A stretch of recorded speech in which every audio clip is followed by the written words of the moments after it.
Hello வணக்கம், இது உங்கள் சிவி ஈஸோட். சொல்லாரம் எப்படி இருக்கீங்க? காலை வணக்கம் டு ஆல். ஸோ இன்றைக்கி பார்த்தீங்கன்னா பயங்கரமான சம்பவங்கள்லாம் நடக்க போகிறது.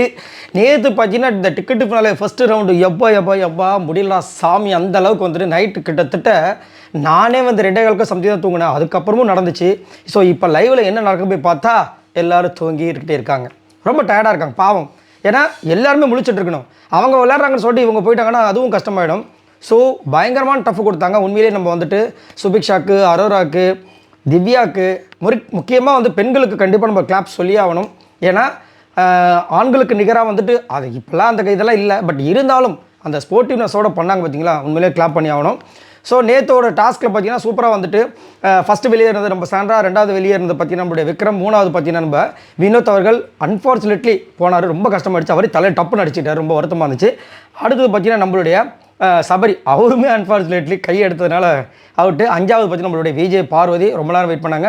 6வது பார்த்தீங்கன்னா திவ்யா, முடியல அவங்களுக்கு. 7வது பார்த்தீங்கன்னா நம்ம கமருதீன், அவர் விளையாட்டுக்கு டான்ஸ் ஆடிட்டு எப்படி காலை எடுத்துட்டாரு, டக்குன்னு இது பண்ணிட்டாங்க. ஆனால் எடுத்ததை நான் பார்க்கல, பட் பிக் பாஸ் பார்த்துருக்காரு.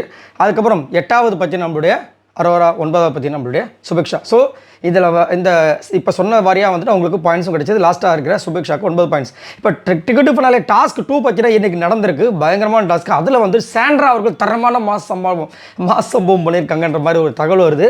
அவங்களுக்கு 9 பாயிண்ட் கிடச்சிருக்காங்க. அட்டேங்கப்பா, என்ன ஒரு டாஸ்க்கு 9 பாயிண்ட் கொடுக்குறீங்க? நான் கூட 2 பாயிண்ட் 3 பாயிண்டில் முடிச்சிருவீங்க பார்த்தேன், என்ன நடக்குது அப்படின்ற மாதிரி இருந்துச்சு. ஸோ 2வது டிக்கெட்டு ஃபினாலே டாஸ்கில் வந்துட்டு சாண்ட்ரா அவர்கள் 9 பாயிண்ட் அடித்து டம்மான ஃபஸ்ட் பிளேஸ்க்கு போயிருக்காங்க போல இருக்குது.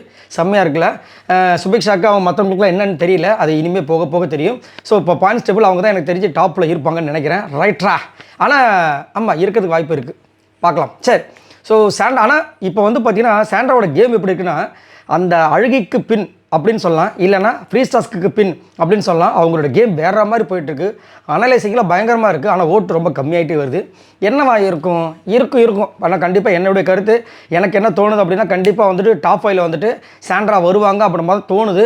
பார்க்கலாம் என்ன நடக்குது. இன்னும் என்ன இந்த 13வது வாரம், அப்புறம் 14, அப்புறம் 15 தெரிஞ்சிட போகுது. ரைட், இதை பற்றி உங்களோட கருத்தில் சொல்லுங்கள். இப்போ சாண்ட்ரா தான் வந்துட்டு டாப்பில் இருப்பாங்க போல இருக்குது. அந்த டிக்கெட்டு ஃபினாலே டாஸ்க் 2 வந்து அடித்து தூக்கிட்டு இருக்காங்க. இதை பற்றி உங்களோட கருத்துக்களை சொல்லுங்கள். பாய் நண்பர்களே.